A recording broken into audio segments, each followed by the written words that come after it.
All right, welcome back, everybody, for another deep dive with us. Excited to be here. Me too. Today we're kind of switching gears a little bit. Um, Instead of like a whole stack of research papers or news articles, Right. we are diving into a single source today. Okay. And it's a motivational podcast episode. Interesting. Yeah, and it really got my wheels turning, I got to say. Okay. Um, and it's all about boundaries, Okay. but specifically these like 3 things you should never share. Uh-huh. And it's based on the work of Brené Brown. Oh, interesting. Yeah, have you heard of her? Oh, yeah. Big fan. Yeah, she's great. So I know you're probably thinking like, okay, we all have boundaries, right? Like we set limits, we protect our time. Yeah. But this episode is like, it goes so much deeper. It's like protecting our energy and well-being on a whole new level. It definitely goes beyond that surface level for sure. Right. Yeah, Brené Brown's like core idea here is that boundaries aren't about building walls or shutting people out. It's more about creating space, for authenticity, for honoring our own needs. We'll love that. And ultimately building healthier relationships. That's so good, yeah. Yeah. Have you ever felt that drain, where you've given so much that you're just left feeling resentful Oh, for sure. or even a bit lost? Maybe, just maybe. Boundaries are like that missing piece we've been searching for. It's a really powerful concept, and I think this episode really highlights what can happen when we lack those boundaries. Burnout, resentment, even a sense of losing ourselves because we're constantly trying to please others. Ugh, it's the worst. So let's get into these 3 things you should never share. Yeah. Okay, so the first one honestly had me nodding along like, yep, been there.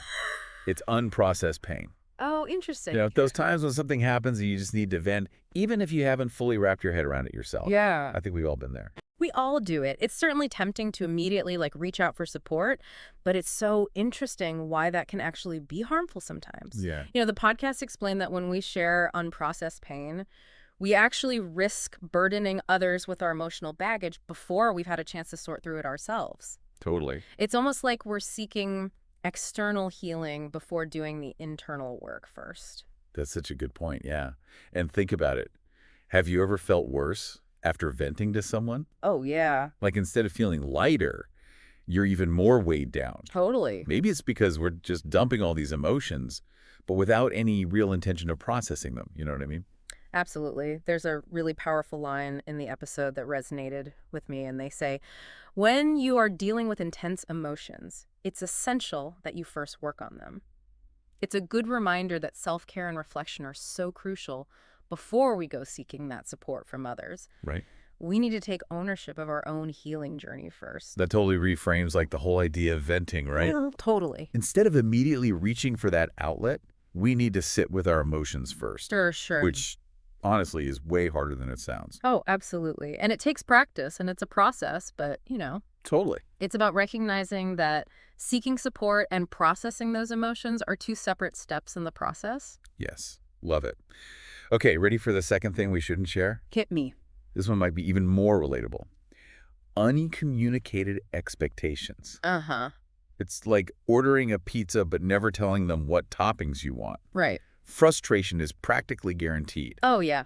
It's a perfect analogy. And the episode really digs into why this causes so much conflict. Yeah. It really boils down to a simple but often overlooked fact, and it's that people aren't mind readers. Right. When we don't clearly communicate our expectations, assumptions just fill the void. Ugh. And that is a one-way ticket to resentmentville. Oh my gosh, yes. Yeah. Population. You and everyone you've ever had a disagreement with. Seriously. Yeah. We all walk around with these expectations, but we can't just assume that other people just magically know what they are. Right. I mean, think about a recent argument you've had. Like, were unspoken expectations at play? Yeah. I bet if you dig a little deeper, they were lurking somewhere beneath the surface. Absolutely, yeah. The episode actually states uncommunicated expectations are one of the main causes of frustration and conflict. And honestly, I couldn't agree more. It's so true. All right, buckle up. Because the third and final thing not to share gets a little deep. Okay. It's tying our self-worth to the opinions of others. Whew, this one hits close to home for everyone, right? Oh, yeah. I mean, it's human nature to want validation, right? For sure. We're wired to care what others think. It's deeply ingrained in us, yeah. And this is where Brené Brown's work on vulnerability and shame really shines through. While we might not be able to change that inherent desire for validation, the key is recognizing when it becomes unhealthy. The episode actually quoted Brown saying, "Your value is in your capacity to be true to yourself." Whoa, that's powerful. It is, right? It makes you wonder, doesn't it?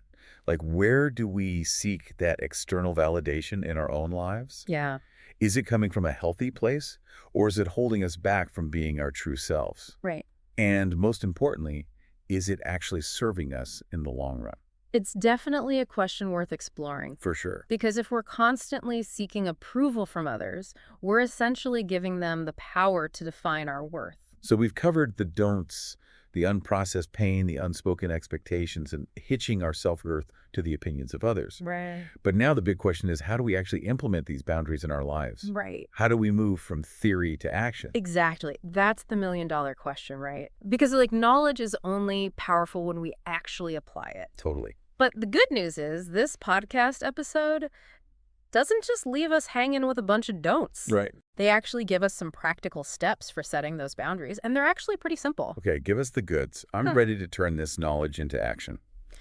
All right, so what's step one? Well, it starts with honesty. The first step is kind of turning inward and asking ourselves some tough questions. Right. Like, where are we leaking energy? Which situations or relationships are consistently leaving us feeling drained or resentful? Uh-huh. Those are like little red flags, right? Yeah. They're signaling that maybe boundaries might be needed. Yeah, it's like doing an emotional inventory, right? Yes. Taking stock of where we're giving too much Yeah. and not honoring our own needs. Exactly. And once we've identified those areas, the next step is all about communication. Okay. Clear, honest, and respectful communication. Got it. Now, this doesn't mean we need to go around building walls or shutting people out. It's more about expressing our needs and limits Right. in a way that feels authentic and true to ourselves. Yeah, for sure. So, like, how would that look in a real-life situation? Say, for example, you have a friend who's constantly unloading their unprocessed pain on you. Right. How do you set a boundary without, like, pushing them away? That's a great question. And the episode actually gives a really helpful example. Like, imagine saying something like, "Hey, I care about you and want to support you, but I'm not the best person to help you with this right now. Have you considered talking to a therapist?" Oh, that's good. It's about setting a boundary while still being compassionate and offering an alternative solution. I love that. Yeah, it's like saying, I hear you, I see you, but I also need to, like, protect my own energy and well-being. Exactly. And another crucial aspect of setting boundaries, which I think often gets overlooked, is the importance of self-care. Yeah, that's huge. It's about prioritizing our own well-being, filling our own cups, so to speak, Right. so we have the energy and resilience to show up for others in healthy ways. This resonates with me so much. Right. It's not selfish to take care of ourselves. In fact, it's essential if we want to build healthy and sustainable relationships. Yeah. Because, let's be honest, setting boundaries can feel uncomfortable, especially at first. Oh, yeah? It's like flexing a muscle you haven't used in a while. That's a great point. It's a process, a journey, not a destination. Right. What really helped me was the reminder that we don't have to be perfect at this right away. Right. Even tiny steps in the right direction can make a big difference over time. It's so true. It's like anything else in life. Right. We learn, we grow, we stumble, we course correct. Yeah. It's all part of the process. Absolutely. It's about progress, not perfection. And it's about being patient with ourselves as we kind of learn to navigate this whole boundaries thing. Totally. Okay, so we've covered a lot of ground here. To recap, the three things we're trying not to share are unprocessed pain, uncommunicated expectations, and our self-worth tied to the opinions of others. Oh. And when it comes to setting those boundaries, remember, it's about honesty with ourselves, clear communication with others, and prioritizing our own self-care. Yeah. It might feel scary at first, but remember, you're not alone in this. You're not alone. And think about it this way. Setting boundaries isn't actually about pushing people away. Yeah. It's actually about creating stronger, healthier, more authentic connections. Because when we're able to show up as our true selves without fear of overextending or depleting ourselves, we can actually give and receive love in a way that feels genuine and fulfilling. So beautifully said. But that's one more thing I wanted to touch on before we wrap up. It's a little bit of irony, actually, tucked right at the end of this podcast episode we've been dissecting. Ooh, I love a good irony. What is it? Well, at the very end, they encourage listeners to share this episode with others who might benefit. Okay. But isn't that in itself a little bit of an uncommunicated expectation? You're so right. I didn't even catch that. What if someone just blindly shares it with someone who's like not receptive to these ideas? It's a classic example of assuming our intentions are clear without actually communicating them. It's like a mini lesson on boundaries, Mm, hidden within a lesson on boundaries. exactly. It just goes to show that even with the best of intentions, we can still fall into those traps of unspoken expectations. Absolutely. And it brings us back to the importance of communication. Maybe instead of blindly sharing, we could say, hey, I heard this episode about boundaries that really resonated with me.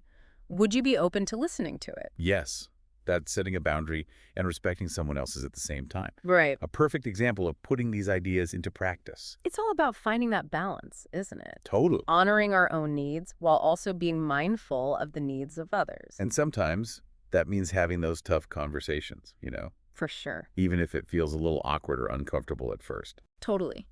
But think about it.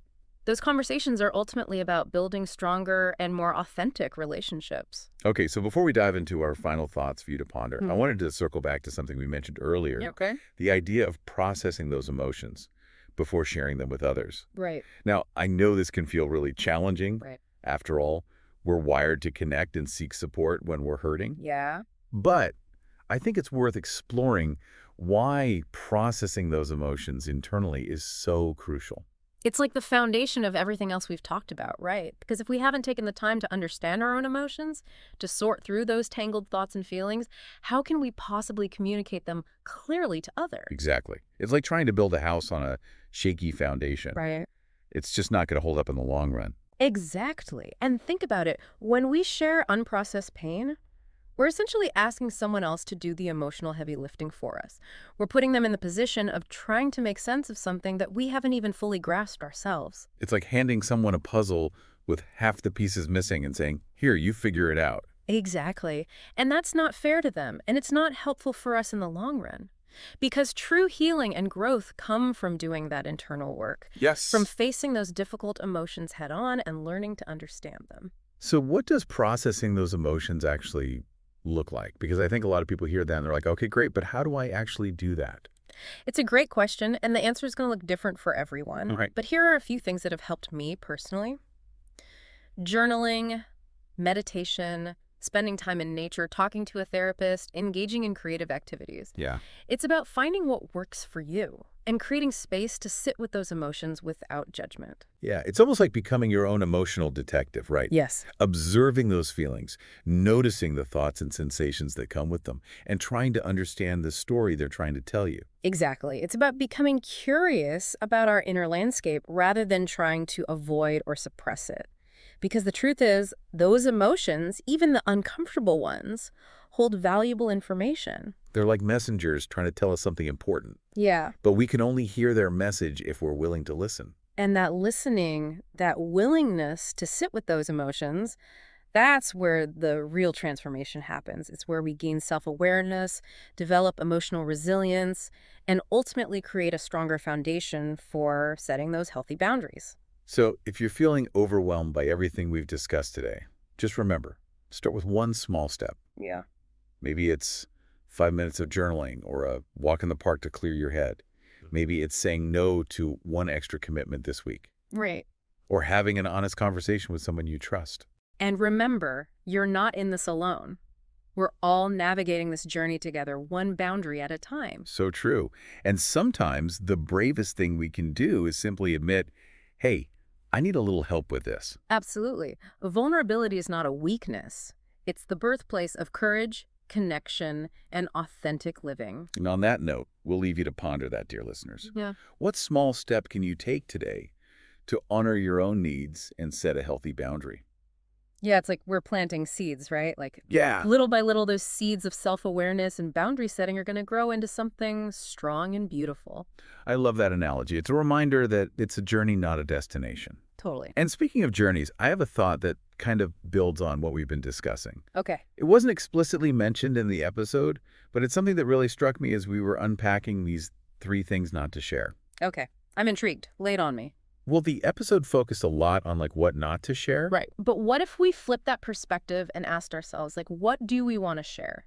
Okay. What are the things, the joys, the passions, the vulnerabilities that we want to bring into our relationships? Oh, I like that. That's Right. like a positive spin on boundaries. Instead of just protecting ourselves from what we don't want, we're also consciously choosing what we do want to share. Exactly. And I think that's where the real magic happens. Right. Because when we're able to share those deeper parts of ourselves, those authentic pieces of our hearts, Yeah. it creates a level of intimacy and connection that's truly special. But, and here's where boundaries come back into play. Right. We only want to share those precious parts of ourselves with people who have earned our trust, who will hold those things with care and respect. That's such an important point. It's not about closing ourselves off from the world or becoming guarded and distrustful. It's about being discerning, Right. about choosing wisely who we let into those deeper spaces. Yeah, it's about creating a circle of trust, Yep. like a sacred space where we can be our true selves without fear of judgment or rejection.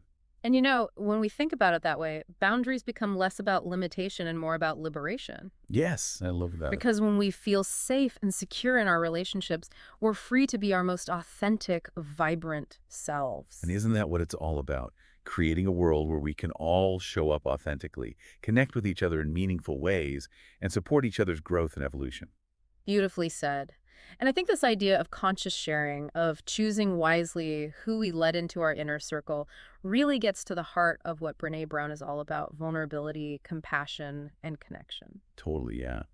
So, as we wrap up our deep dive into this powerful podcast episode, I want to leave you with this final thought. Take a moment to reflect on the people in your life. Who are the ones who make you feel safe, seen, and heard? Who are the ones you can be your true self with, warts and all? Those are your people. Those are the ones worthy of your precious energy and your most authentic self. And remember, cultivating those relationships takes time and effort. It's about showing up consistently, communicating openly, and setting those healthy boundaries so that everyone feels respected and valued. So, dear listeners, until next time, keep diving deep, keep setting those boundaries, and most importantly, keep sharing your authentic selves with the world.